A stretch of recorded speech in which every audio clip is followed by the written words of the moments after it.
Je la choisis. Le fils du millionnaire veuf a choisi la femme de ménage comme nouvelle mère au lieu des mannequins, laissant l'homme sous le choc. Le silence régnait dans le manoir de la Croix, comme une brume épaisse qu'aucune lumière ne parvenait à percer. En plein cœur du 16e arrondissement de Paris, la demeure était aussi somptueuse qu'immobile, figée dans un luxe devenu pesant. Armand de la Croix, à 39 ans, s'y mouvait comme un fantôme dans sa propre vie. Depuis la mort soudaine de Camille, son épouse, le temps avait cessé d'avancer avec clarté. Les horloges continuaient de tourner, les employés de maison venaient et repartaient, mais lui, il stagnait dans une douleur muette, enseveli sous les souvenirs. Camille était morte par surprise, une rupture d'anévrisme foudroyante, une de ces tragédies absurdes que rien n'annonce. En quelques heures, Armand s'était retrouvé seul avec Louis, leur fils de 7 ans, un garçon fin et discret, dont le regard semblait sonder le monde avec une gravité bien trop grande pour son âge. Dès le lendemain des funérailles, Louis avait cessé de parler de sa mère. Aucun mot, aucun sanglot, rien. Il s'était recroquevillé dans le silence, n'acceptant pour toute compagnie qu'une vieille poupée en tissu, usée, rafistolée, cousue autrefois par Camille elle-même. Il la serrait contre lui avec la régularité d'un rituel sacré, comme si ce chiffon était la dernière preuve que sa mère avait existé. Armand, malgré toute sa volonté, ne savait comment l'atteindre. Il avait toujours été absorbé par son travail. Promoteur immobilier réputé à la tête d'une entreprise florissante, il avait bâti des immeubles luxueux, négocié des contrats valant des millions, mais aujourd'hui, il peinait à comprendre comment parler à un enfant en deuil. Les murs dorés de la maison, les chandeliers de cristal, les tapisseries anciennes ne faisaient qu'accentuer l'absence de Camille. Tout lui rappelait ce qu'il avait perdu, les éclats de rire dans la cuisine, les livres ouverts sur le canapé, la voix douce qui appelait Louis pour le bain. Chaque matin, Armand descendait l'escalier central vêtu d'un costume impeccable, plus par automatisme que par besoin. Il croisait rarement Louis, souvent déjà assis en silence dans la bibliothèque, les yeux dans le vide. La gouvernante essayait de maintenir une routine, mais rien n'y faisait. Le manoir résonnait d'un calme oppressant, où même les pas semblaient déplacés. Un monde figé.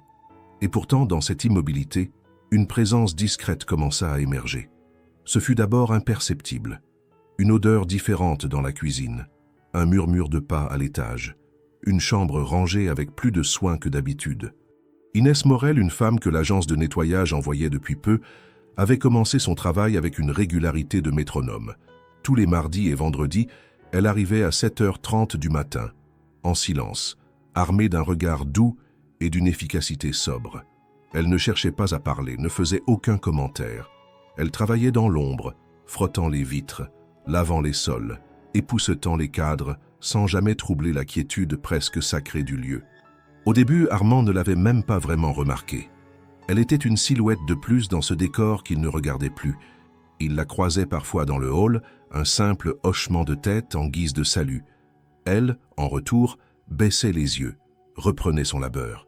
Mais un matin d'octobre, en descendant pour son café, il surprit Louis caché derrière la rampe de l'escalier, observant la femme qui nettoyait le salon. L'enfant ne bougeait pas, tapi dans l'ombre, comme s'il découvrait un animal rare. Et alors, chose infime mais bouleversante, ses lèvres frémirent dans un soupçon de sourire. Ce sourire, si léger soit-il, frappa Armand de plein fouet. Son fils n'avait exprimé aucune émotion depuis des semaines. Rien, pas même un froncement de sourcils. Et là, dans le silence, face à une simple femme de ménage, quelque chose s'était produit. Armand resta un moment immobile, hésitant entre l'étonnement et une étrange chaleur qu'il n'osait pas nommer. Ce n'était pas grand-chose, bien sûr, une expression fugace, une étincelle. Mais dans le désert qu'était devenu leur quotidien, c'était un miracle. Il n'en parla pas, ni à Louis ni à Inès. Mais à partir de ce jour, il commença à observer. Discrètement d'abord, puis avec plus d'attention. Il remarqua la manière dont Inès évitait de faire du bruit, comment elle plaçait les objets exactement là où ils avaient été posés, comme si elle refusait d'effacer les traces de ceux qui y vivaient. Elle parlait peu, mais quand elle croisait Louis, elle le saluait toujours d'un bonjour simple, doux, sans attente de réponse, et cela suffisait à maintenir un lien fragile, presque invisible, entre eux. Louis, lui, semblait attiré par cette femme comme par une présence rassurante. Il ne lui parlait pas encore, mais il changeait de pièce pour la suivre, la regardait du coin de l'œil, écoutait le frottement de son balai comme s'il était une berceuse. Armand ne comprenait pas. Il était à la fois intrigué et troublé. Quelque chose bougeait dans sa maison, dans le cœur de son fils et peut-être aussi dans le sien. Mais il ne savait pas encore que ce frémissement, discret et inattendu, allait tout bouleverser. La lumière matinale perçait à peine les larges fenêtres du manoir lorsqu'Inès Morel franchit une nouvelle fois le portail principal, comme elle le faisait depuis plusieurs semaines. Elle avait appris à ne pas faire de bruit, à ne pas troubler le silence de cette maison endeuillée, où chaque geste semblait devoir être mesuré, comme dans une cathédrale. Toujours ponctuelle, elle traversait l'allée de gravier d'un pas souple, sa sacoche en toile serrée contre son flanc, et entrait par l'arrière, là où la gouvernante lui laissait la porte entr'ouverte. Inès ne se considérait pas comme importante ici. Elle faisait son travail minutieusement, sans chercher à attirer l'attention, sans même espérer un regard. Elle avait vu passer bien des maisons, mais celle-ci possédait un silence plus lourd, presque palpable. Ce n'était pas le silence d'un lieu vide, c'était celui d'une maison suspendue dans une douleur que personne n'osait nommer. Elle avait vite compris qu'ici, il ne fallait pas parler, pas même aux domestiques. Chacun semblait marcher sur des œufs, évitant les pièces où Armand Delacroix se trouvait, se taisant dès que Louis entrait. La consigne n'avait jamais été prononcée, mais elle s'imposait comme une évidence. Ce matin-là, alors qu'elle frottait les moulures en bois du salon principal, elle sentit un frisson dans son dos, une sensation d'être observée. Elle s'interrompit un instant, tourna légèrement la tête et l'aperçut. À mi-hauteur de l'escalier, juste derrière les balustres, un petit visage l'observait en silence. C'était Louis. Il ne bougeait pas, ne parlait pas, mais il était là, immobile, les yeux fixés sur elle avec une intensité désarmante. Inès ne fit aucun geste brusque. Elle reprit son nettoyage comme si de rien n'était, mais elle ralentit légèrement, consciente de ce regard posé sur elle. Au fil des minutes, elle perçut une chose rare, un changement subtil sur le visage de l'enfant. Un frémissement dans les lèvres, presque imperceptible mais qui, pour un œil attentif, signifiait beaucoup. Un sourire, faible, ténu mais bien réel. Armand, depuis le palier de l'étage supérieur, avait assisté à la scène sans qu'il le sache. Il s'était arrêté là par hasard, pensant à ses rendez-vous du jour, à ses responsabilités professionnelles qu'il exécutait machinalement, sans enthousiasme. Mais la vue de son fils esquissant un sourire l'avait figé. Il n'avait pas vu cela depuis la mort de Camille. Aucune des nombreuses tentatives pour égayer le quotidien de Louis n'avait produit le moindre effet. Ni les jouets nouveaux, ni les repas préférés, ni les distractions coûteuses proposées par des spécialistes. Ce petit sourire, offert à une femme modeste, simple et muette, ébranla quelque chose en lui. Le jour suivant, sans rien dire à personne, Armand modifia sa routine. Il décida de ne pas partir au bureau immédiatement. Prétextant un changement d'agenda, il resta au manoir caché derrière son journal dans le salon, écoutant les sons diffus dans la maison. Il n'attendait rien de précis, mais une curiosité nouvelle, presque enfantine, l'avait saisi.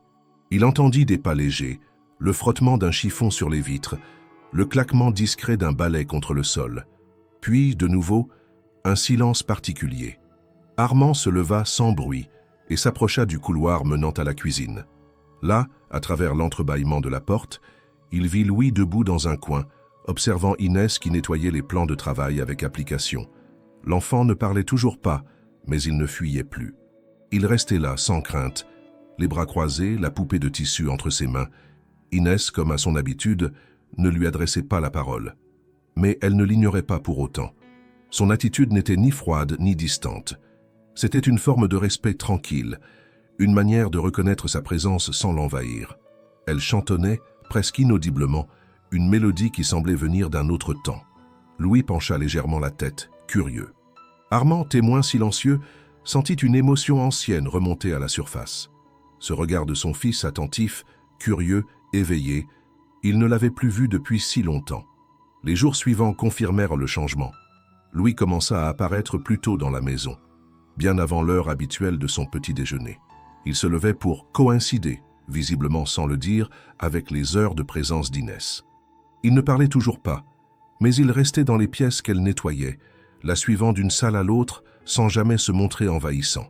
Et Inès, fidèle à elle-même, ne forçait rien. Elle continuait son travail avec la même rigueur, mais ses gestes semblaient plus lents, plus doux, comme si elle adaptait son rythme à celui de l'enfant.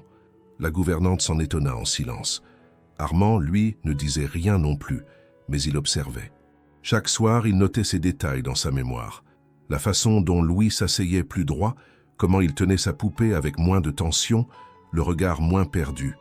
Ce n'était pas une transformation spectaculaire, rien que d'infimes signes de mieux. Mais pour un père qui avait désespéré de retrouver son fils tel qu'il l'avait connu, ces signes valaient de l'or. Il y avait toutefois en lui une forme de trouble qu'il n'identifiait pas encore. Armand avait toujours été un homme rationnel, habitué à mesurer ses décisions, à planifier ses actions. Or, il se surprenait maintenant à attendre les mardis et vendredis avec une impatience confuse, non pas à cause d'Inès elle-même, il ne se l'avouait pas encore, mais à cause de ce que sa présence provoquait chez Louis. Ce lien naissant, aussi fragile soit-il, semblait défier toute logique, et il n'était pas seul à le remarquer. Un matin, alors qu'Inès s'apprêtait à quitter la maison, Louis se posta près de la porte. Il ne dit rien. Il la regarda simplement, droit dans les yeux. Et au moment où elle passa devant lui, il lui tendit sa poupée. Pas pour lui donner, non. Juste pour lui montrer. Un geste muet mais d'une intensité rare. Inès s'accroupit à sa hauteur, observa la poupée avec sérieux, comme s'il s'agissait d'un objet précieux. Puis, sans mots, elle hocha doucement la tête. Et Louis sourit. Pas un sourire éclatant, mais un sourire franc, chargé de reconnaissance. Armand, depuis le haut de l'escalier, sentit son cœur se serrer. Il y avait dans cet échange une authenticité qu'il n'avait vue chez aucun des thérapeutes, ni lors des multiples rencontres organisées pour distraire son fils. C'était brut, simple, sincère, et ça lui échappait. Lui, le père, l'homme puissant, le stratège des affaires, se retrouvait spectateur impuissant d'un miracle silencieux. À ce moment-là, pour la première fois, Armand se demanda qui était vraiment cette femme discrète qui venait 2 fois par semaine effacer la poussière de leur quotidien. Car elle n'effaçait pas seulement les traces visibles, elle touchait, sans bruit, à quelque chose de plus profond, et il comprit, sans encore pouvoir le formuler, que la suite de leur histoire venait peut-être de commencer. Le jour était à peine levé lorsque Inès poussa la porte de la cuisine, balai en main, prête à entamer sa routine. L'odeur du café froid dans la cafetière abandonnée révélait que quelqu'un, sans doute la gouvernante, était déjà passé par là. Le soleil filtrait doucement à travers les rideaux beiges, dessinant des rayons pâles sur les carreaux de faïence. Tout semblait comme d'habitude. Mais ce matin-là, un détail attira l'attention d'Inès dès qu'elle posa le pied sur le sol carrelé. La petite armoire en bois, près du mur nord, était entr'ouverte, un pan de tissu dépassant de l'intérieur. Elle fronça les sourcils, s'approcha lentement, posa le balai contre la table et s'accroupit sans bruit. En tirant délicatement la porte, elle découvrit un visage pâle, 2 grands yeux sombres qui la fixaient avec une intensité presque inquiète. Louis. Recroquevillé à l'intérieur de l'armoire, la poupée en tissu serrée contre son torse, il ne bougeait pas. Son regard n'était pas apeuré, mais figé, comme si sa présence dans ce recoin étroit avait un sens que seuls les enfants connaissent. Inès ne sursauta pas, elle ne cria pas, ne le réprimanda pas. Elle se contenta de rester accroupie à sa hauteur et l'observa en silence. Puis, très lentement, elle étira les bras vers les poignées de l'armoire et les referma presque complètement, laissant juste une fente pour que leurs regards restent connectés. Elle attendit quelques secondes, le regard toujours posé sur lui, puis recula d'un pas. Un sourire léger et joueur se dessina sur ses lèvres. Elle posa un doigt devant sa bouche pour signaler le silence, comme dans un jeu de cache-cache. Louis ne bougea pas immédiatement. Mais au bout de quelques secondes, elle entendit un petit gloussement, léger, étouffé, presque timide. Et quand elle rouvrit doucement la porte, Louis avait changé de position. Il était à moitié assis, et sur son visage, un sourire naissant trahissait une complicité nouvelle. « Trouvé », murmura-t-elle. Louis éclata d'un rire bref, clair, spontané, un éclat pur, sans retenue, un son oublié dans cette maison depuis la disparition de Camille. Armand, qui passait à ce moment précis dans le couloir adjacent, s'arrêta net. Le rire de son fils l'avait traversé comme un éclair. Il s'approcha lentement, jetant un œil discret par la porte entr'ouverte. Ce qu'il vit le figea sur place. Son fils, qui depuis des semaines ne répondait à aucune sollicitation, riait franchement, le regard levé vers Inès, comme s'il se trouvait dans un monde parallèle, protégé du chagrin. La scène, aussi simple qu'elle fut, avait une force inouïe. Armand n'osait ni avancer ni reculer, de peur de briser ce fragile instant. Inès, quant à elle, s'était relevée. Elle continuait de nettoyer la table, mais jetait de temps à autre un coup d'œil discret vers Louis, dont les éclats de rire s'étaient apaisés en un sourire permanent. Il était resté près de l'armoire, jouant à faire claquer la porte, puis la rouvrant pour chercher ses yeux à elle. Ils ne parlaient toujours pas, mais le lien qui se tissait entre eux prenait une forme plus évidente. Après quelques minutes, Louis se leva enfin. Il marcha jusqu'à la table, tira une chaise et s'assit comme s'il avait toujours eu l'habitude de s'installer là le matin. Inès posa une serviette devant lui, puis une petite assiette avec une tranche de pain qu'elle avait préparée pour elle-même. Il la regarda étonné, mais accepta sans poser de questions. Et lorsqu'il porta le morceau à sa bouche, ses gestes étaient lents mais assurés, comme s'il retrouvait peu à peu le goût de quelque chose d'ancien. Peut-être pas le pain, mais une forme de présence. Armand s'était éloigné à pas de loup. Il remonta l'escalier, le cœur en tumulte, les pensées éparpillées. Ce rire l'avait désarmé. Il s'attendait à tout, sauf à cela. Depuis la mort de Camille, il n'avait cessé de chercher des solutions extérieures. Psychologue, médecin, sorties culturelles, loisirs. Tous ces efforts rationnels n'avaient rien provoqué. Et voilà que, sans un mot, sans un plan, cette femme silencieuse venait de fissurer la carapace que Louis s'était construite. Armand se sentit dépassé, presque honteux. Il avait voulu contrôler le deuil de son fils comme on gère une entreprise. Mais le deuil ne se dompte pas, il se traverse. Plus tard dans la journée, Armand descendit à la cuisine, bien après le départ d'Inès. Il retrouva Louis dans la salle de jeu, dessinant en silence. Sur la feuille blanche, un gribouillage vaguement humain se dessinait. Une silhouette de femme, un tablier, un sourire. Il comprit immédiatement. C'était elle, pas Camille, pas une maîtresse d'école rêvée. Non, c'était Inès, avec les yeux doux qu'il avait vus ce matin. « Tu t'es bien amusé ce matin ?» demanda-t-il avec douceur. Louis hocha la tête, un hochement franc, sans détour. « Tu aimes quand elle vient, hein ?» L'enfant leva les yeux vers lui, puis baissa le regard sans répondre. Mais ce silence n'était pas celui du repli. C'était un silence rempli de sens. Armand comprit qu'il n'avait pas besoin d'en savoir plus. Ce qui importait, c'était que son fils, enfin, réagissait. Vivement, humainement. Ce soir-là, Armand resta longtemps dans son bureau. Il rouvrit le carnet de Camille, celui qu'elle tenait durant les premières années de Louis. Il y trouva une phrase soulignée, écrite d'une main ferme.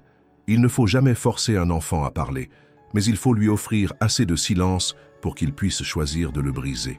Ces mots résonnèrent en lui comme un avertissement oublié. Inès, sans le savoir, avait agi exactement ainsi.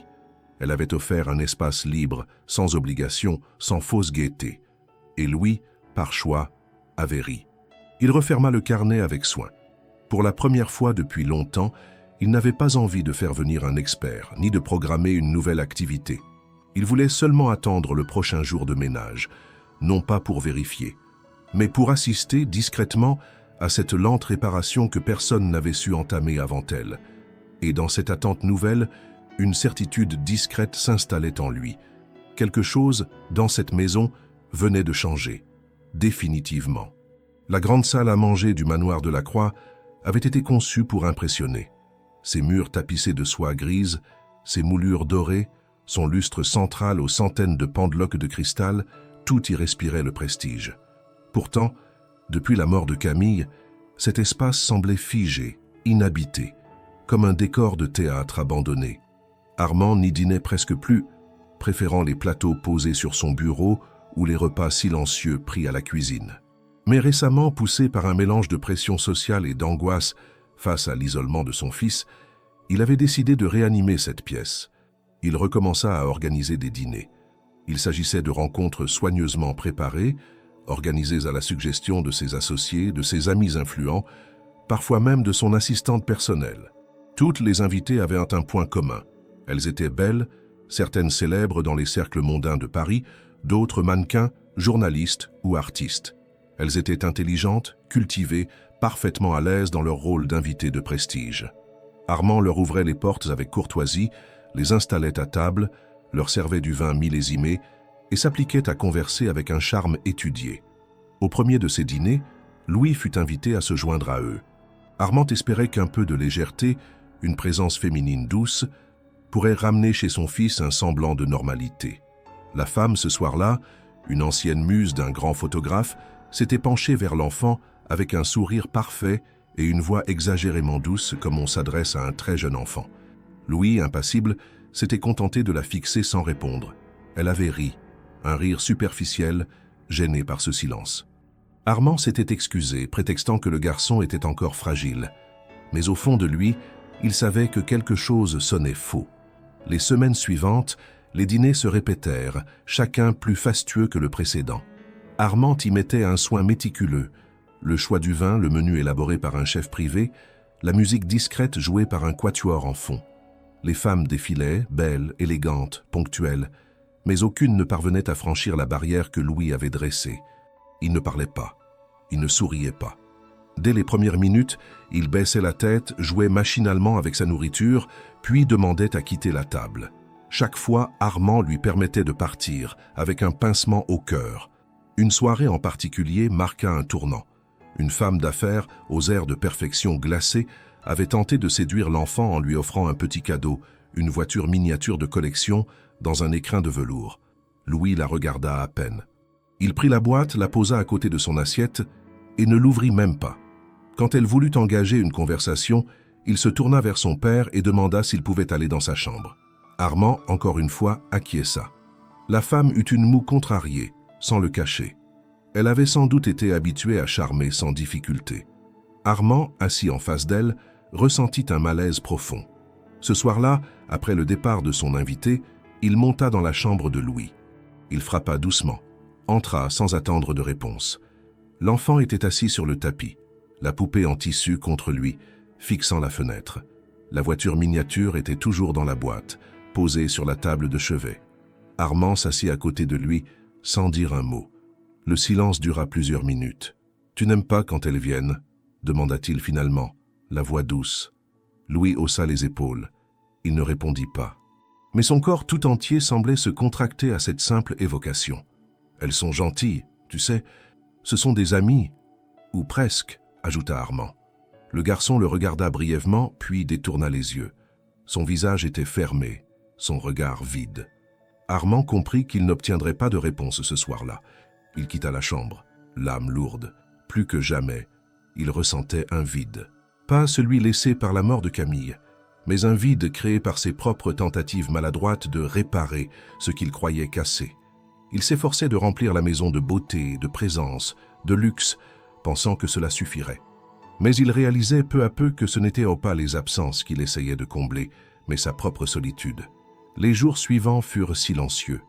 Armand ne planifia aucun autre dîner. Il refusa poliment les suggestions de ses amis, déclina les invitations à sortir. Il resta au manoir, souvent assis seul dans le jardin, à observer Louis jouer sans enthousiasme près du vieux magnolia. Le rire qu'il avait entendu quelques jours plus tôt n'était pas revenu, comme s'il s'était évaporé avec l'arrivée des femmes et leurs faux sourires. Il se surprit à penser à Inès, non pas avec l'intérêt d'un homme pour une femme, mais comme à une présence apaisante. Il se souvint de ce jour où elle avait trouvé Louis dans l'armoire, de la simplicité de son geste, de son regard calme. Elle n'avait pas cherché à séduire, à convaincre. Elle n'avait pas souri plus qu'il ne fallait. Elle avait simplement été là, présente, entière, et cela avait suffi. Une nuit, Armand descendit dans la cuisine, incapable de dormir. En ouvrant un tiroir à la recherche d'un somnifère, il tomba sur une liste, écrite à la main par Camille. Une série de recommandations pour les repas de Louis, les jours où elle s'absenterait. Tout était précis, les plats préférés, les allergies, les horaires de digestion. Mais au bas de la feuille, une phrase plus personnelle, entourée d'un petit cœur dessiné. Ne l'oblige jamais à aimer quelqu'un, il sait reconnaître ceux qui l'aiment vraiment. Armand resta longtemps immobile, la feuille tremblant entre ses doigts. Il comprit brutalement que tous ses efforts avaient été guidés par une peur, celle de ne plus être assez pour son fils, de ne pas réussir à lui offrir ce que Camille aurait su lui donner. Mais à force de vouloir aller trop vite, il avait oublié que Louis avait son propre rythme. Et ce rythme, apparemment, ne répondait ni aux convenances ni aux beautés de façade. Il rangea la feuille, but un verre d'eau et remonta dans sa chambre sans allumer la lumière. Ce soir-là, il ne pensa plus aux prochaines invitées. Il ne planifia rien. Il s'allongea, les yeux ouverts, avec le sentiment qu'il était temps d'écouter vraiment. Pas seulement Louis, mais tout ce que le silence de la maison avait essayé de lui dire depuis le début. Le dîner avait été bref. Une autre soirée terminée dans l'inconfort d'une conversation sans direction, d'un repas sans chaleur. Armand, bien qu'il ait mis fin au dîner mondain depuis quelque temps, avait accepté ce soir-là la visite d'une connaissance d'affaires, une femme élégante, brillante, que tout le monde lui présentait comme parfaitement adaptée à son nouveau rôle. Elle parlait bien, savait manier les silences, connaissait les œuvres d'art accrochées au mur du manoir. Tout en elle semblait construit pour plaire, et pourtant, rien ne fit écho dans la maison. Louis, comme à son habitude, était resté silencieux. Il n'avait ni fui la table ni créé de scène. Il avait simplement été absent, de cette absence tranquille qui en disait bien plus qu'un caprice. Après le départ de l'invité, Armand avait soupiré longuement en refermant la porte. Il avait cru bien faire, encore une fois, mais il commençait à accepter que ses efforts, bien intentionnés, n'avaient pas l'effet qu'il espérait. Louis, lui, était monté sans bruit. Aucun mot échangé, aucune question posée. La poupée de tissu toujours contre lui, il avait rejoint sa chambre comme on quitte une pièce de théâtre ennuyeuse. Armand s'était servi un verre de vin et était resté là, debout dans le salon, observant les reflets de lumière sur le parquet ciré. 1 heure plus tard, il décida de monter. Il voulait s'assurer que Louis dormait bien, peut-être lui dire un mot, une phrase quelconque pour adoucir la soirée. Il entra sans frapper, comme toujours. Louise était réveillée. Assis sur son lit, jambes croisées, les yeux grands ouverts dans la pénombre, il tenait sa poupée contre lui. Armand sentit immédiatement que quelque chose différait. « Tu ne dors pas encore ?» demanda-t-il doucement. Louis secoua la tête. « Tu veux que je te lise quelque chose ?» proposa Armand. Le garçon fit non. « Tu veux parler ?» Il y eut un court silence. Puis, d'une voix calme, presque posée, Louis lança une question qui le frappa comme un uppercut, douce mais foudroyante dans son audace. « Papa, est-ce que je peux choisir ma nouvelle maman ?» Armand resta figé. Les mots tournèrent dans son esprit sans qu'il parvienne à les assembler. Il ne s'attendait pas à cela. Pas maintenant. Pas comme ça. Tu veux dire quelqu'un en particulier ?» bredouilla-t-il, espérant que ce soit une question vague, un simple élan de curiosité. Louis hocha la tête, lentement. Il ne souriait pas. Il ne jouait pas. Il était sérieux, concentré, comme s'il avait longtemps mûri cette réflexion. « Je veux Madame Inès », déclara-t-il. Le silence qui suivit fut plus lourd que n'importe quelle dispute. Armand sentit un frisson le traverser, un mélange de surprise, de gêne, d'incrédulité. Il ne sut que répondre. Ce nom, ce visage, ce regard discret. Il les connaissait, bien sûr. Il avait vu le lien entre elle et Louis, avait ressenti les effets de sa présence. Mais jamais, pas une seule fois, il n'avait envisagé que son fils l'identifie ainsi, si clairement, comme une figure maternelle potentielle. Cela dépassait les simples interactions, les jeux silencieux, les regards échangés dans la cuisine. C'était un désir, exprimé sans détour, et Armand ne savait pas comment le recevoir. « Louis, » murmura-t-il, « ce n'est pas aussi simple. » L'enfant ne réagit pas. Il tenait toujours la poupée contre lui, regardant son père avec une patience étrange, comme s'il attendait une réponse mais savait déjà qu'elle serait maladroite. Armand, pris au dépourvu, s'assit au bord du lit. « Inès c'est une dame qui travaille ici. Ce n'est pas quelqu'un... Enfin, c'est compliqué, tu comprends. » Louis fronça légèrement les sourcils. « Mais elle me comprend, dit-il. Elle me parle sans parler. Elle ne fait pas semblant. » Cette dernière phrase résonna avec une intensité particulière. Elle ne fait pas semblant. Comme un miroir tendu à son père, comme un verdict d'une lucidité désarmante. Armand sentit un poids s'abattre sur ses épaules. Était-ce cela, le vrai problème? Le fait que, depuis la mort de Camille, il ait tout fait pour simuler la reconstruction sans jamais en vivre le processus réel? Que tous ces gestes soient des mécanismes, des automatismes, dénués d'authenticité? Il ne répondit pas. Il ne pouvait pas. Il se contenta de poser la main sur la tête de son fils, de la caresser doucement, comme Camille le faisait autrefois. Il resta là plusieurs minutes, incapable de prononcer le moindre mot. Puis, lentement, il se leva. « D'accord, » dit-il finalement, presque dans un souffle. « On en reparlera, d'accord. » Louis ne répondit pas. Il se coucha, tourna le dos, serra sa poupée contre lui. Le silence s'installa à nouveau, mais il avait changé de nature. Ce n'était plus le silence d'une maison endeuillée. C'était celui d'un enfant qui venait de dire sa vérité et qui attendait que le monde adulte sache quoi en faire. Armand redescendit lentement les escaliers. Il s'installa dans son bureau, ouvrit son ordinateur, mais ne parvint pas à lire un seul mot. L'image de Louis, calme, déterminé, l'obsédait. Il repensa à Inès, à sa discrétion, à sa manière de se tenir à distance tout en étant présente. Il repensa à ses gestes précis, à son refus de s'imposer, à cette façon presque invisible d'occuper l'espace, et à la manière dont, sans qu'il ne s'en rende compte, elle avait tissé un lien indélébile avec son fils. Il n'y avait rien de romantique dans cette pensée. Pas encore. Ce n'était pas le début d'un sentiment amoureux. C'était autre chose. Un choc de réalité. Un rappel que les liens les plus forts se construisent dans le silence, dans la constance, dans les actes quotidiens. Et que peut-être, ce que Louis voyait si clairement échappait encore totalement à son père. Ce soir-là, Armand comprit qu'il ne pouvait plus ignorer ce qui se passait sous son propre toit, que quelque chose de profond, d'irréversible, venait d'être mis en mouvement, et qu'il n'avait d'autre choix que d'écouter vraiment, pour la première fois. Dès les premières heures du matin, quelque chose dans la routine d'Armand changea. Il n'avait pas mal dormi, mais le souvenir de la phrase de Louis tournait encore dans sa tête comme une note suspendue. « Je veux, Madame Inès ». Cette affirmation, livrée avec une simplicité déroutante, ne l'avait pas quitté une seule seconde. Elle avait agi comme un révélateur, non pas d'un problème, mais d'une présence devenue soudain trop visible pour qu'il puisse continuer à l'ignorer. Il s'habilla plus lentement que d'habitude. Le costume, le nœud de cravate, les boutons de manchette, tout lui semblait excessivement cérémonial. Pour la première fois depuis des mois, il décida de ne pas se rendre au bureau. Il téléphona à son assistante pour reporter ses rendez-vous, invoquant un besoin de repos.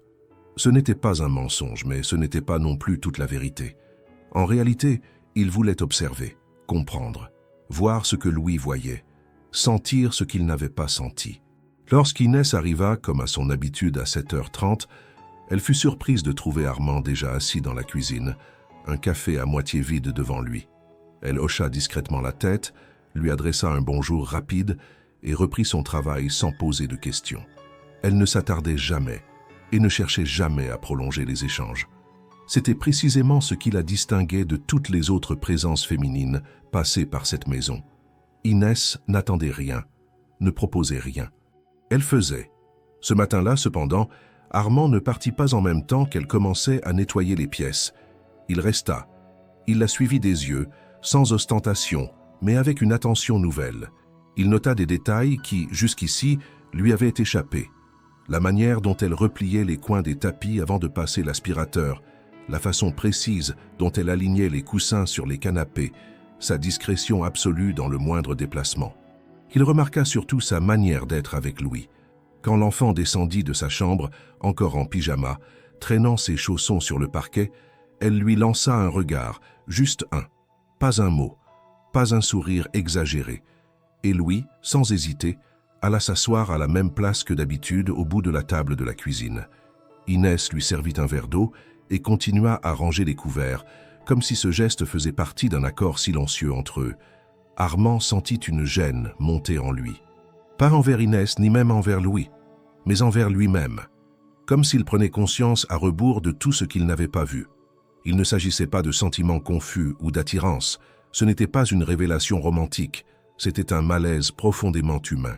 Celui de comprendre que quelqu'un d'extérieur avait su faire sans effort apparent ce qu'il, malgré tous ses moyens, n'avait pas su accomplir, rétablir un lien.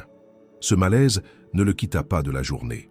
Il essaya de se concentrer sur ses dossiers, sur les mails en attente, mais ses pensées retournaient sans cesse à ces scènes du matin, aux gestes d'Inès, à l'attitude de Louis, plus détendue, presque légère. Il se demanda ce qu'elle pensait de lui, au fond. Est-ce qu'elle le jugeait? Est-ce qu'elle l'observait en silence, comme lui l'observait désormais? Ou bien était-elle totalement indifférente à ce qu'il ressentait? Cette dernière idée le troubla encore davantage. L'après-midi, il croisa Inès dans le couloir qui menait à la buanderie.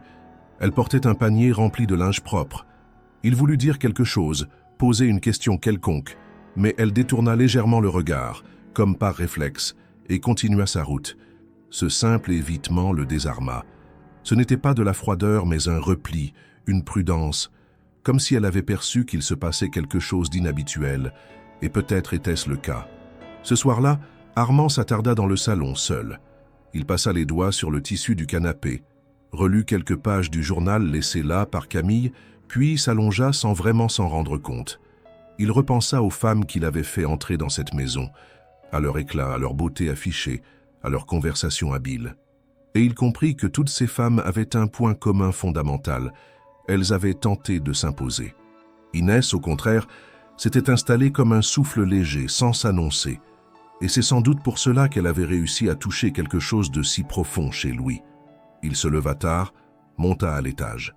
En passant devant la chambre de son fils, il s'arrêta. La porte était entr'ouverte. Il le vit, endormi, les bras autour de sa poupée. Un léger sourire sur le visage. Armand ressentit une boule dans la gorge. Il n'y avait rien de spectaculaire dans cette scène, mais elle contenait tout ce qu'il cherchait depuis des mois. Et ce sourire, il le savait, ne venait pas de lui. Il venait d'ailleurs. Le lendemain, Armand tenta de parler à Inès. Alors qu'elle terminait de nettoyer le vestibule, il s'approcha, tenta un échange. « Inès, puis-je vous parler un instant ?» Elle se redressa, le regard neutre, ni fermé ni accueillant. « Bien sûr, monsieur. » Il hésita. Les mots étaient là, mais le contexte rendait tout maladroit. « Je voulais vous remercier pour votre manière d'être avec Louis. Je crois qu'il vous apprécie beaucoup. » Elle le regarda sans sourire, puis baissa les yeux. « C'est un enfant très sensible, monsieur. Il voit ce que beaucoup d'adultes ne voient pas. » Cette phrase, dite sans reproche, sans arrogance, mais avec une clarté absolue, le frappa en plein cœur. Il voulut répondre quelque chose, mais elle reprit immédiatement son travail, comme si la discussion était close. Et peut-être l'était-elle. Inès n'était pas là pour lui. Elle n'était là que pour accomplir son travail, et peut-être pour Louis. Rien de plus. Armand remonta dans son bureau, perturbé. Ce qu'il ressentait n'était pas de l'amour. Ce n'était pas non plus de la jalousie. C'était une prise de conscience brutale, celle d'avoir négligé l'essentiel pendant trop longtemps. Il avait voulu reconstruire sa vie à coups de décisions, de calculs, de stratégies. Mais la vie, la vraie, ne se reconstruit pas comme un immeuble. Elle se réinvente dans les détails, dans les silences, dans les gestes qui n'attendent rien en retour. Et maintenant qu'il commençait enfin à le comprendre, il n'était plus sûr de pouvoir réparer ce qu'il avait laissé s'effriter. Ce fut un samedi sans obligation, sans réunion ni rendez-vous. Le genre de journée qu'Armand, autrefois, aurait consacré à des dossiers en retard ou à un déjeuner mondain avec des partenaires influents. Mais depuis quelques semaines, ses priorités avaient basculé, presque malgré lui. Ce matin-là, il s'était réveillé avec l'esprit encore embué par le silence pesant des jours précédents, un silence qui ne venait plus uniquement du deuil, mais de l'étrange distance intérieure qu'il avait commencé à ressentir entre ce qu'il faisait et ce qu'il vivait réellement. Louis dormait encore, paisiblement. Armand descendit sans bruit, passa par la cuisine, servit du café noir dans une tasse qu'il n'utilisait jamais, puis s'installa près de la grande baie vitrée donnant sur le jardin. La lumière d'août baignait les plantes d'un éclat doux, et le ciel de Paris semblait plus calme que d'habitude. Tout était en place, pour une journée tranquille, mais Armand ne parvenait pas à se détendre. Inès ne viendrait pas aujourd'hui. Ce n'était pas un jour de ménage, il le savait. Et pourtant, il ressentait presque un manque, non pas lié à sa fonction dans la maison, mais à cette atmosphère particulière qu'elle instaurait simplement en étant là. Une discrétion active, une stabilité silencieuse.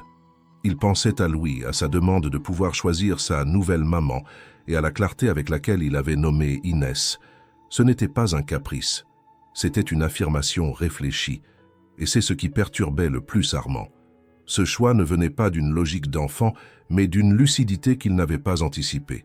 Il avait passé sa vie à construire, à planifier, à structurer son monde selon des principes solides. Mais là, face à cette réalité posée par son propre fils, il se trouvait démuni. Il remonta quelques minutes plus tard, entra dans la chambre de Louis, qui s'habillait lentement. « Tu as bien dormi ?» demanda-t-il doucement. Louis hocha la tête. Il s'asseyait déjà pour mettre ses chaussettes, les yeux encore mi-clos. Armand le regarda un instant, puis s'approcha et s'agenouilla devant lui.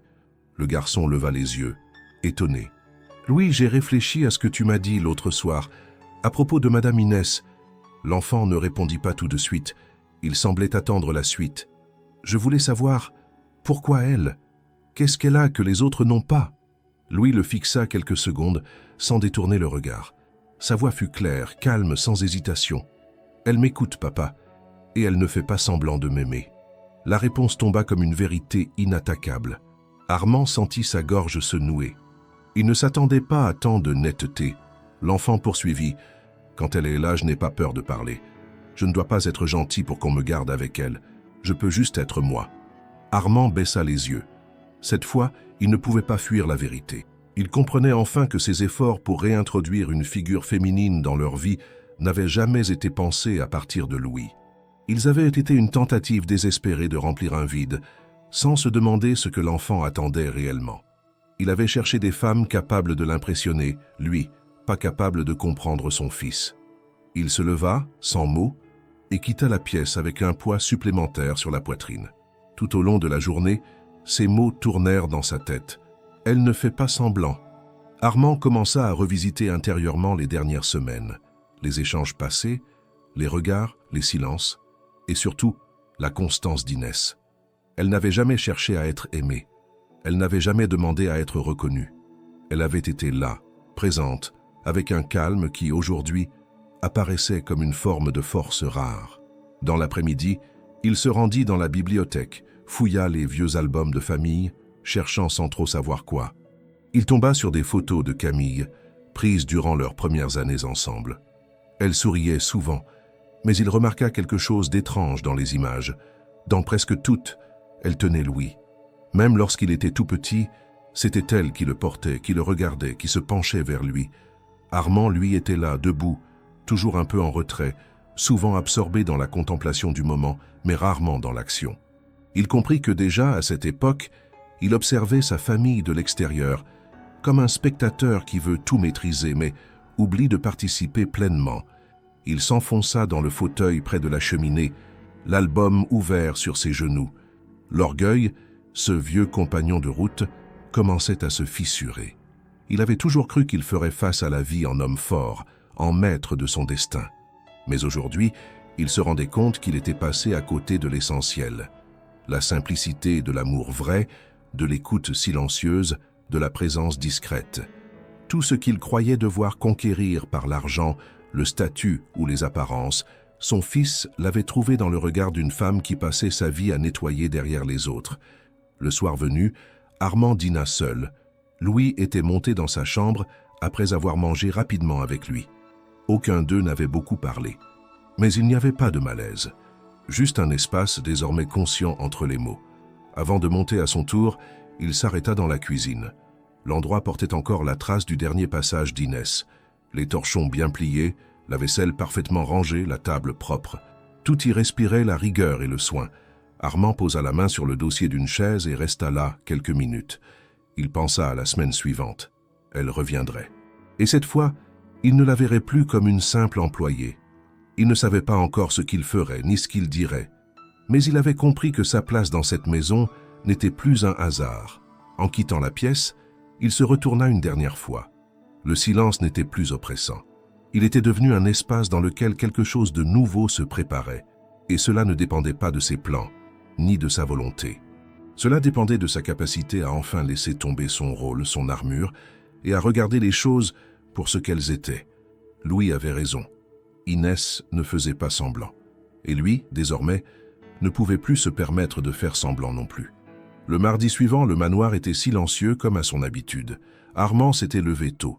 Il avait passé une grande partie de la nuit à revoir, mentalement, chaque mot échangé avec son fils, chaque détail observé depuis des semaines. Il avait prévu de rester à la maison ce matin-là, sous prétexte d'un appel important à gérer à distance.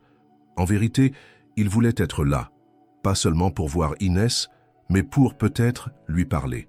Pour dire quelque chose, enfin, qui ne soit pas dicté par la fonction ni par la politesse, mais par cette nécessité nouvelle de faire tomber les murs.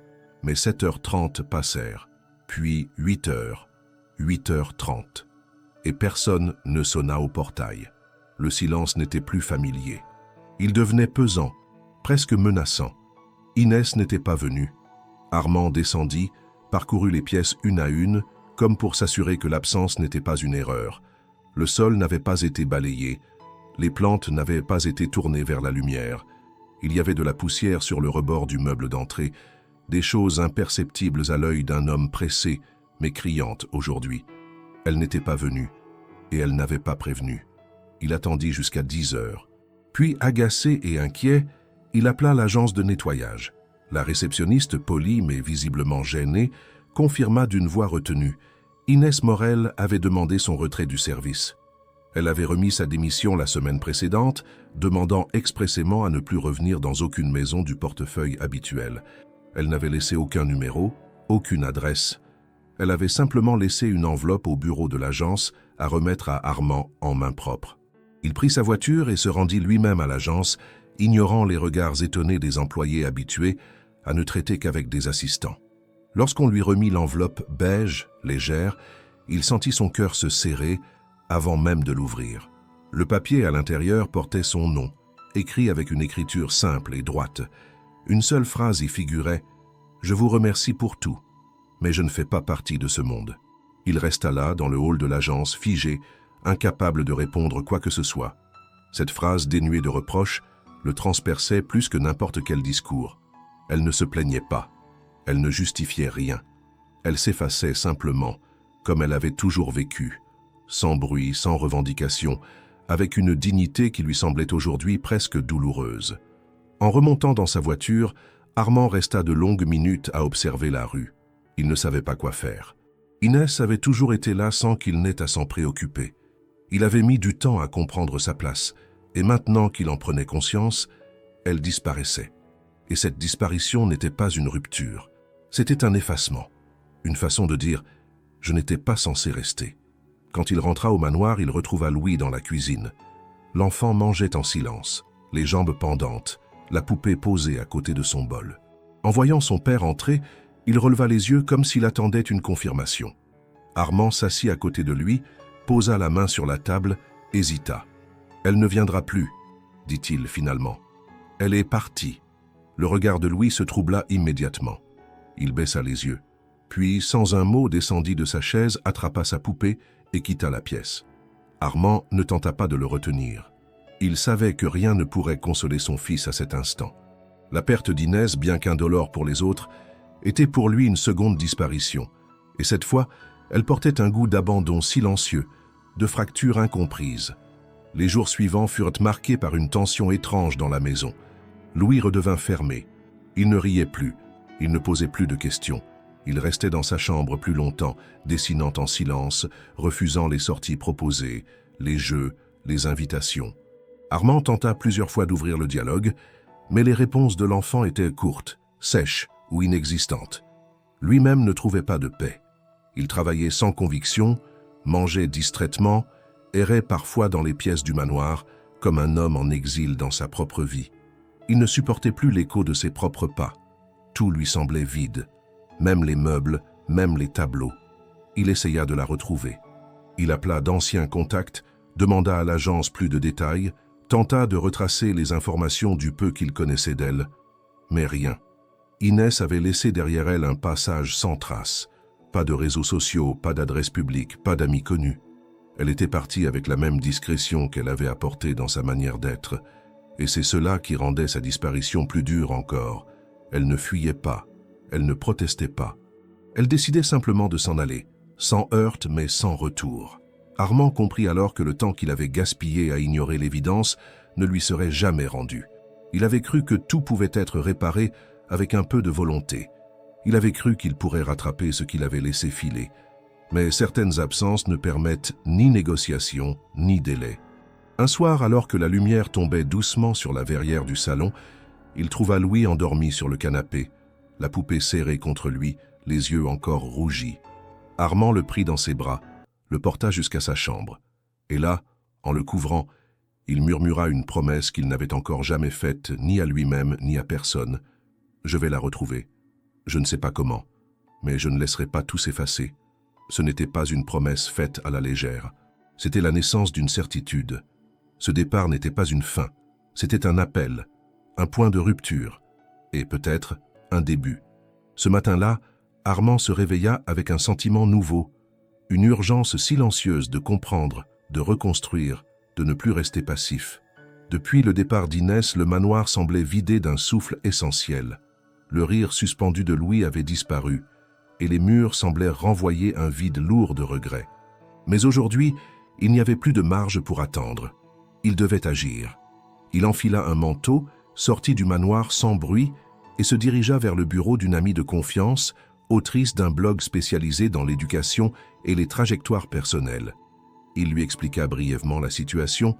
Une femme discrète, affectueuse et douce avait apporté un changement subtil à la vie de son fils avant de disparaître sans laisser de traces.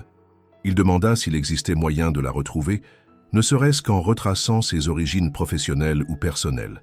Son ami, ému, lui proposa de faire appel à un réseau d'anciennes connaissances d'Inès, dont elle disait qu'il était possible de rassembler des indices.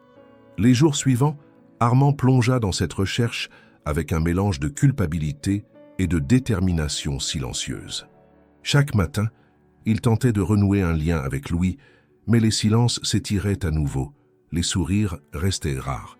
Il comprit que sans Inès, le fragile mieux qu'il avait perçu s'évanouissait. Il ne pouvait pas attendre qu'elle réapparaisse par miracle. Il devait la retrouver lui-même. Il retourna plusieurs fois au bureau de l'agence de nettoyage, insista pour consulter les dossiers, questionna les managers. Une employée, timidement, mentionna qu'Inès avait été auparavant institutrice, spécialisée dans la petite enfance, mais qu'elle avait quitté l'éducation nationale après un événement tragique dont elle ne parlait jamais. Elle avait choisi la discrétion absolue, la simplicité volontaire, menant une vie modeste, loin des réseaux sociaux et des apparitions publiques.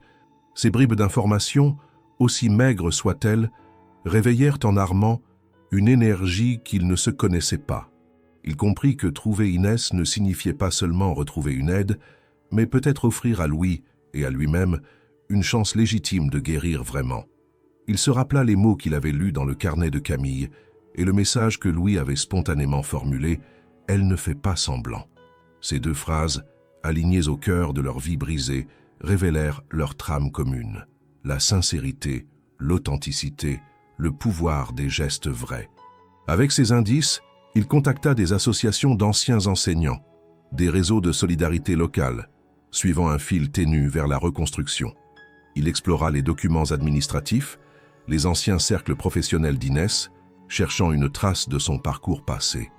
Il se souvint de la légèreté de sa présence, de la manière dont elle s'effaçait si bien qu'on oubliait parfois qu'elle était même là. Mais il ne voulait plus oublier. Il se promit de ne pas reproduire cette absence à son tour. Le soir, il entra dans la chambre de Louis. Le garçon tenait encore la poupée de tissu, son seul lien visible avec Camille et avec cette femme qu'il avait nommée sa nouvelle maman. Armand s'assit à côté de lui, hésita un instant, puis lui dit « Je fais tout ce que je peux pour la retrouver. Pas parce que je crois que ça arrangera tout, mais parce que tu avais raison. Elle t'aime, sans faire semblant. Et je veux savoir pourquoi. Te comprendre, mieux comprendre. » Louis le regarda quelques instants, mains crispées autour de la poupée, puis hocha simplement la tête. C'était un acte de foi silencieux, fragile. Et pour Armand, c'était un début d'alliance reconstruite. Cette nuit-là, il se leva plusieurs fois pour consulter ses notes, ses appels, les adresses possibles.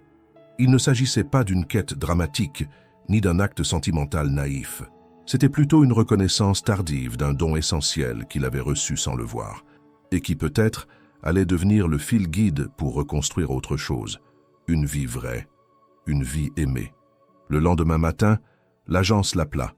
On avait trouvé une ancienne collègue d'Inès disposée à parler. Elle confirma qu'Inès avait souffert d'une tragédie familiale, un accident ayant touché un enfant, et qu'elle s'était retirée, choisissant de se consacrer à des travaux discrets et à l'écoute des enfants en souffrance. Cette nouvelle nuance ne le surprit pas. Elle expliquait pourquoi son silence portait tant de poids. Elle cherchait la paix, pas par faiblesse, mais par une forme de puissance intérieure. Maintenant qu'il tenait un début de piste, Armand sut que la suite serait longue, délicate, humble, mais il ressentit aussi que la vie, malgré tout, s'ouvrait à nouveau à eux, et que bientôt, dans cette ouverture, se jouerait quelque chose d'imprévisible mais véritable. La ville de Lyon, en ce matin d'automne, était paisible. Les feuilles tapissèrent les trottoirs dans un mélange de rouge, d'ocre et d'or. Armand n'avait jamais vraiment prêté attention à Lyon auparavant, la considérant simplement comme un carrefour de rendez-vous professionnels, un lieu de transition entre deux obligations. Mais aujourd'hui, c'était différent. Il y était venu pour une seule raison, retrouver Inès. Et il n'était plus question de mandater un assistant ou de déléguer la tâche à un quelconque intermédiaire. Il voulait la voir, en face, sans détour, en homme, en père, pas en patron. C'est une ancienne collègue d'Inès, contactée via le réseau d'enseignants, qui avait soufflé à Armand la piste de Lyon. Elle lui avait confié qu'Inès y venait parfois, pour quelques jours, afin de s'occuper d'une tante âgée qui vivait dans un quartier discret près du parc de la Tête d'Or. Ce n'était pas une certitude, seulement un espoir. Mais pour Armand, c'était déjà suffisant. Il avait marché toute la matinée, parcourant les marchés, les ruelles tranquilles, les places ouvertes. Il ne savait même pas quoi dire si elle apparaissait. Il n'avait préparé aucun discours. Ce n'était pas une déclaration comme dans les livres. Ce n'était pas un geste romantique, c'était un besoin. Une nécessité intérieure de poser des mots là où trop longtemps il n'y avait eu que silence ou maladresse. En fin de matinée, alors qu'il traversait une petite place bordée de platanes, il s'arrêta net. Elle était là, devant un étal de légumes, un panier à la main, en pleine conversation avec le marchand. Vêtue simplement comme toujours, elle semblait parfaitement à sa place. Rien en elle n'avait changé. Et pourtant, à cet instant précis, elle représentait tout ce qu'il cherchait à comprendre depuis des mois. Il s'approcha sans l'appeler. Elle le vit, croisa son regard et se figea. Il n'y eut ni cri, ni effusion, seulement un silence suspendu, dense. Puis elle reprit sa posture, tourna légèrement la tête comme pour signifier qu'elle n'avait rien à dire. Mais Armand, cette fois, ne comptait pas reculer. « Je suis venu parce que Louis parle encore de vous », dit-il calmement. « Tous les jours. » Elle resta silencieuse, mais il vit ses doigts se crisper sur le panier. « Et parce que moi, j'ai compris. Trop tard peut-être, mais j'ai compris que vous étiez entré dans cette maison sans bruit, mais que vous aviez laissé plus de lumière que toutes celles que j'ai cru vouloir inviter. » Elle baissa les yeux, visiblement troublée. Il fit un pas vers elle. « Je ne veux plus de femme qui brille dans les salons, Inès. Je veux celle qui a su faire rire mon fils, celle qui n'a jamais demandé à être vue, mais qui est devenue indispensable. » Elle releva les yeux. Il y avait dans son regard une méfiance naturelle, mais aussi quelque chose de plus profond, une fragilité teintée de lucidité. « Monsieur Delacroix, ce monde-là n'est pas le mien. Je vous l'ai déjà écrit. » Il hocha la tête. « Je sais, et je ne veux pas que vous reveniez dans ce monde. Je veux changer le mien, pour Louis, et aussi pour moi, parce que je ne peux plus faire semblant de vivre dans une maison où vous n'êtes plus. » Elle resta un instant immobile, puis détourna les yeux, observant les passants, le marchand, les visages anonymes. « Ce que vous demandez est plus qu'un retour, murmura-t-elle. C'est une transformation, et ce genre de changement, ça ne se décide pas sur une place. »« Je ne vous demande pas de décider tout de suite, répondit-il, mais je vous demande de me laisser une chance de vous montrer que cette fois, je suis là, entièrement, pas comme le patron, pas comme l'homme pressé, juste comme quelqu'un qui a compris qu'il ne peut plus continuer sans affronter ce qu'il a négligé. » Elle ne dit rien. Le silence s'épaissit autour d'eux. Puis, après un long moment, elle posa doucement son panier sur le sol, le regard toujours fixé sur les pavés de la place. « Je reviendrai, dit-elle enfin d'une voix calme, mais à une condition. » Armand sentit son souffle se suspendre. « Je veux que ce soit Louis qui me parle, pas vous. Je veux entendre de lui ce qu'il attend, ce qu'il ressent. Je veux être sûr que ce n'est pas une décision d'adulte qui cherche à se racheter, mais celle d'un enfant qui sait ce qu'il veut. » Il hocha la tête, incapable de parler. Elle reprit son panier et s'éloigna sans se retourner. Ce n'était pas un adieu. Ce n'était pas encore un retour, mais c'était une brèche, une porte entr'ouverte. En regagnant son hôtel, Armand sentit un mélange d'émotions qu'il n'avait pas connu depuis longtemps. Il n'y avait pas de victoire, pas de triomphe. Juste la sensation d'avoir pour une fois été vrai, et la conscience aiguë que désormais, tout dépendrait de ce qu'un petit garçon de 7 ans aurait à dire, et non plus de ce que lui, homme adulte, croyait savoir. Le retour à Paris fut silencieux. Armand n'avait pas donné trop de détails à Louis, préférant attendre le bon moment pour expliquer. Il savait que l'enfant ressentirait quelque chose, une tension dans l'air, une attente différente. Mais il ne voulait pas créer d'illusions, ni imposer une promesse qu'il n'était pas sûr de pouvoir tenir. Il avait répété plusieurs fois dans sa tête la phrase qu'il devait dire, les mots à employer pour raconter à son fils que, peut-être, Inès reviendrait. Mais les mots perdaient leur force face à la fragilité du moment. 2 jours passèrent. Louis s'était refermé depuis le départ d'Inès, et même si quelques gestes familiers revenaient, ranger ses jouets, lire dans un coin de la bibliothèque, suivre les traces du chat dans le jardin, son regard restait plus sombre, plus silencieux. Armand ne voulait pas brusquer ce retour à l'équilibre, mais il savait qu'un point crucial approchait. Le 3e jour, en fin de matinée, alors que la lumière perçait à travers les vitraux du hall, on sonna à la porte. Le majordome surpris accourut, mais Armand l'arrêta d'un geste. Il savait qui c'était. Il se rendit lui-même jusqu'à l'entrée, ouvrit. Inès se tenait là, simplement vêtue, les mains croisées devant elle, le regard calme, mais sans chaleur excessive. Ce n'était pas une visite de retrouvailles. C'était une épreuve, une vérification. Il ne se dira rien. Il s'écarta simplement pour la laisser entrer. Elle franchit le seuil comme si elle n'y était jamais venue. Chaque pas semblait mesuré, pesé, mais déterminé. Armand indiqua du regard l'escalier. Inès acquiesça, comprit et monta sans bruit. Louis se trouvait dans sa chambre, allongé sur le tapis, entouré de feuilles, de crayons, de petites figurines en bois. Il leva les yeux en entendant la porte s'ouvrir. Lorsqu'il vit Inès, il ne bougea pas tout de suite. Il la regarda, comme pour s'assurer que ce n'était pas un rêve. Elle resta sur le pas de la porte, immobile. Puis elle dit « Louis, est-ce que je peux entrer ?» Il hocha la tête. Ce fut le seul geste, mais il ouvrit son corps légèrement sur le côté, comme pour lui faire une place. Inès entra, ferma doucement la porte derrière elle et s'assit au sol, à une certaine distance. Pas de geste brusque, pas d'élan. Juste une présence posée. Un long silence s'installa. Puis, après de longues minutes, Louis posa une question. « Pourquoi vous êtes parti ?» La voix était douce, mais ferme. Inès prit le temps de répondre. « Parce que parfois on pense qu'on n'a pas le droit de rester là où on n'a pas été invité.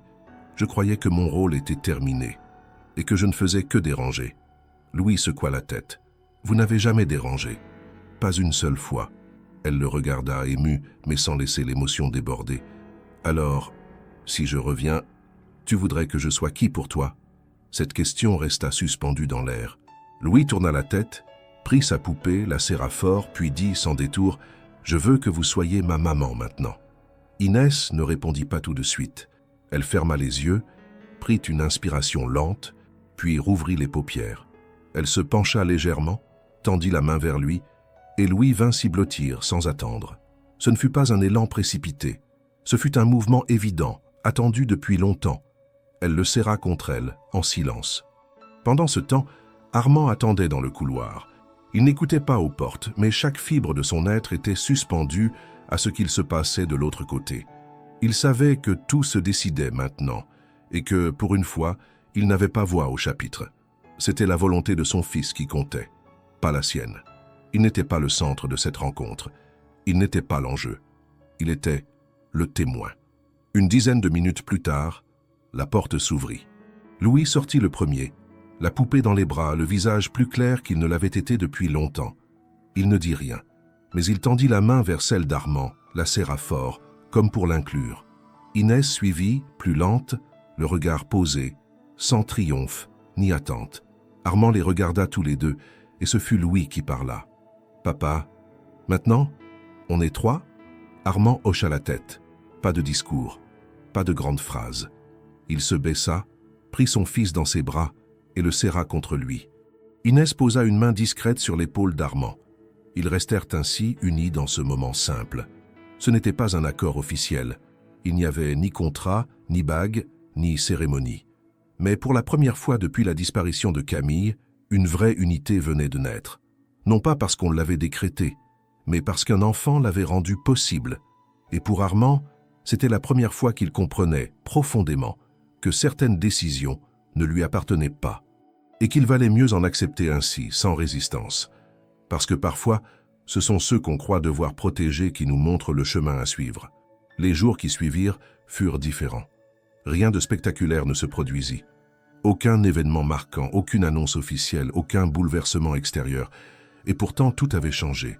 Inès n'avait pas repris son poste. Elle n'était plus la femme de ménage du mardi et du vendredi. Elle ne venait plus pour nettoyer, ranger ou faire briller les meubles d'un manoir trop grand pour deux. Elle venait pour partager, tout simplement. Elle venait parce qu'elle y était invitée, cette fois non par contrat, mais par désir sincère, et cela modifiait tout. Armand avait mis un terme définitif au dîner formel.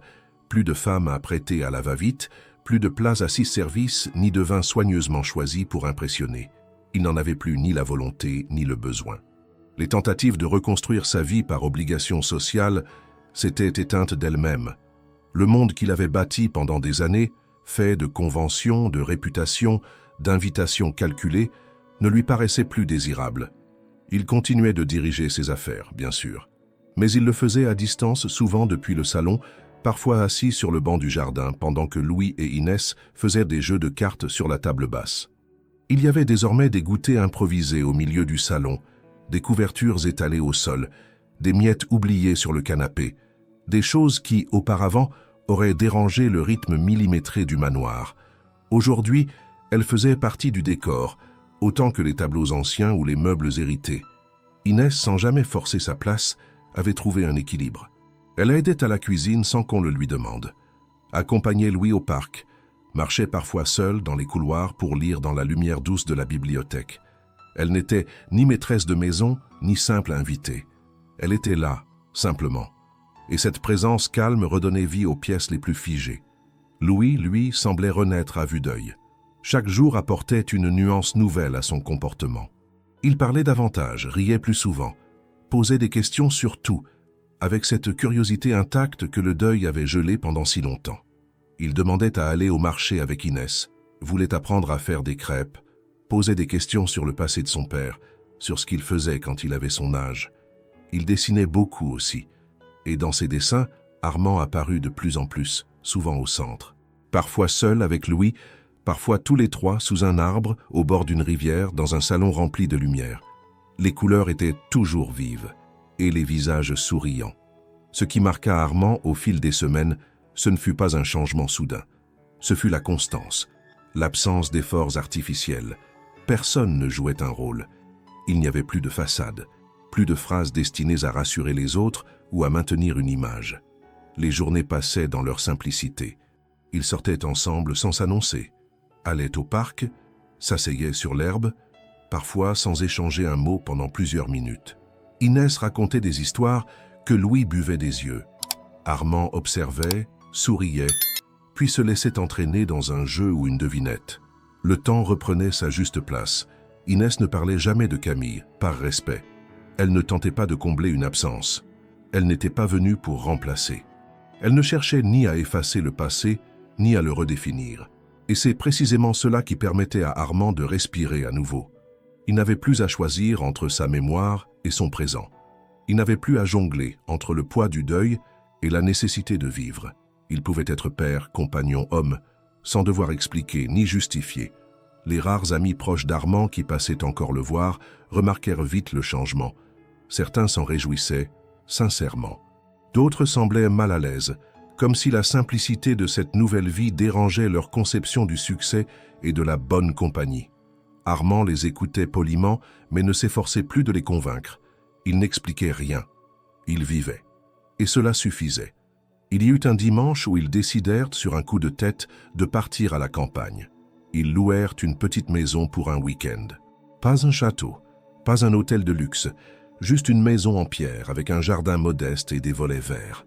Là, Armand vit Louis courir pieds nus dans l'herbe, éclaboussé de boue, riant à gorge déployée sous la pluie fine. Inès le rejoignit, sans se soucier de sa robe tachée. Et lui, Armand, les regardait, trempé, son téléphone éteint dans la poche. Il n'avait rien à prouver à personne, pas même à lui-même. Le soir, ils mangèrent du pain grillé et du fromage autour d'un feu. Louis s'endormit sur les genoux d'Inès. Armand les observa longuement. Il ne dit rien, mais dans ses yeux, il y avait une reconnaissance pure. Il avait passé tant d'années à croire que le bonheur devait se conquérir, se montrer, se faire valider par les autres. Et maintenant qu'il le tenait enfin, il comprenait qu'il ne ressemblait en rien à ce qu'il avait imaginé. Il était là, dans le murmure des flammes, dans la respiration calme de son fils endormi, dans le regard tranquille d'une femme qui ne demandait rien d'autre que d'être là. Ce n'était pas une histoire à raconter. C'était une vie à vivre, sans apparat, sans promesse, juste avec la clarté de ceux qui ont choisi d'avancer ensemble, un jour après l'autre. Le vent de septembre avait commencé à balayer les feuilles des érables du jardin, déposant sur les allées un tapis fragile que Louis prenait plaisir à piétiner à grandes enjambées. Les journées s'étaient raccourcies, mais la chaleur persistait en fin d'après-midi, comme un rappel doux de l'été qui s'éloignait. La routine s'était installée dans la maison de la Croix, mais une routine choisie, apaisée, où chaque geste avait retrouvé un sens. Armand, Inès et Louis formaient désormais une entité silencieuse et naturelle, sans étiquette officielle, mais dont les contours devenaient chaque jour plus évidents. Un samedi, Louis proposa un pique-nique, pas dans un parc célèbre ou un domaine privé comme autrefois, mais sous un vieux chêne situé dans un coin tranquille de la forêt de Saint-Germain-en-Laye. Il avait dessiné la scène quelques jours plus tôt, une nappe posée sur l'herbe, une corbeille, 3 verres, et cette inscription maladroite en lettres majuscules, « Nous 3 ». Armand, en voyant ce dessin, n'avait rien dit sur le moment. Mais le soir même, en rangeant les feuilles, il le glissa dans le tiroir de son bureau comme une promesse qu'il ne voulait pas oublier. Le matin du pique-nique, ils préparèrent tout ensemble. Louis insista pour faire les sandwichs. Inès découpa des fruits avec patience, et Armand, en silence, ajouta une bouteille de jus de pomme pétillant qu'il gardait pour les occasions spéciales. Ils rirent en tentant de tout faire tenir dans le sac en osier, trop petit pour le goûter copieux que Louis avait imaginé. Le chemin jusqu'à la forêt fut ponctué d'anecdotes, de silences confortables, de regards échangés sans besoin de les expliquer. Une fois installés sous l'arbre, la nappe déployée, le repas partagé avec insouciance, le temps sembla se suspendre. Louis s'amusait à faire des ricochets avec des morceaux de bois sur une flaque d'eau laissée par la pluie. Armand observait Inès qui ramassait quelques feuilles tombées, les examinant comme si chacune contenait une histoire. Il se sentit étrangement calme. Depuis des mois, il n'avait pas connu une paix aussi entière. Et c'est précisément dans cette tranquillité qu'il comprit ce qu'il voulait faire. Il appela doucement Louis, qui accourut en courant, essoufflé, les joues rosies par l'air frais. Il s'assit entre eux, posa sa tête contre l'épaule de son père. Armand l'enlaça puis tourna le regard vers Inès. Elle le fixait déjà comme si elle savait qu'il allait dire quelque chose d'important, mais il ne s'adressa pas à elle en premier. « Louis, j'ai une question à te poser, dit-il. » L'enfant leva les yeux, curieux. « Si je demandais à Inès de se marier avec moi, tu serais d'accord ?» Louis ne répondit pas tout de suite. Il regarda son père, puis tourna lentement la tête vers Inès. Il resta ainsi, pensif, puis déclara, sans sourire, mais avec un sérieux étonnant, « Seulement si elle dit oui à moi d'abord. » Armand rit, surpris par la réplique. Inès, elle, se figea un instant, puis s'approcha de Louis, le regard doux, la voix posée. « Et qu'est-ce que ça voudrait dire oui à toi ?» Louis haussa les épaules. « Que tu veux vraiment rester avec nous, pas juste avec papa, mais avec moi aussi, tous les jours, même quand je suis fatigué, même quand je parle pas, même si je fais des cauchemars ou si je casse un verre. Tu restes quand même ?» Inès ne détourna pas les yeux. Elle posa sa main sur celle de l'enfant. « Oui, Louis, je reste. Si tu veux de moi, je reste pour de vrai. » Alors seulement Louis se tourna vers Armand et déclara, comme s'il venait de résoudre un problème complexe, « Maintenant tu peux lui demander. » Armand se redressa légèrement, pris dans un mélange d'émotion et d'humilité. Il se tourna vers Inès, saisit doucement sa main. Il n'avait pas prévu de discours. Il n'avait pas de bague, pas de mise en scène. Il avait seulement une vérité à offrir. « Je ne te demande pas de devenir une épouse parfaite ou de jouer un rôle. Je te demande juste de rester avec nous, de continuer ce que tu fais déjà, d'être là si tu veux. » Elle ne répondit pas immédiatement. Elle regarda Louis, puis Armand. Puis elle hocha simplement la tête. « D'accord, dit-elle. Pas de oui solennel, pas de larmes, pas de grandes effusions, mais un d'accord chargé d'une évidence tranquille. » Louis sauta sur ses pieds, leva les bras en l'air et déclara « Alors on est une vraie famille maintenant. » Et c'était vrai, pas à cause de cette demande, mais parce que depuis des mois, ils avaient déjà commencé à l'être sans le dire. Ce jour-là, il n'y eut pas de photos, pas de témoins, pas de publications. Mais pour eux, c'était le seul oui qui comptait. Celui venu d'un enfant qui avait appris à faire confiance de nouveau. Celui d'une femme qui n'avait jamais demandé à être choisie, mais qui avait été vue, enfin, et celui d'un homme qui avait mis de côté son orgueil pour écouter, changer et aimer autrement. Ce n'était pas un conte. Ce n'était pas une revanche sur la douleur. C'était la vie, simplement, dans ce qu'elle a de plus essentiel, la présence, le lien, la vérité. Et cela suffisait, plus que tout le reste.